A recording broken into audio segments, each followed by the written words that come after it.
Ganon din ang nangyayari sa akin nang ako'y nag-aral sa Tacloban, sa Notre Dame of Tacloban. When I continued my commerce, na naputol doon sa Holy Cross of Davao College, there is a few units I have to undergo. And something happened in my part.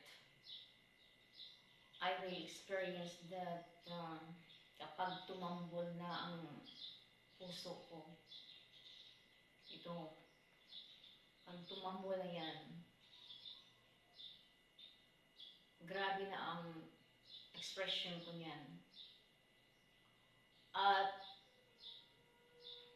nag-extend na ako ng message sa kanila about Blessed Mother, yung mga classmate ko at yung teachers ko.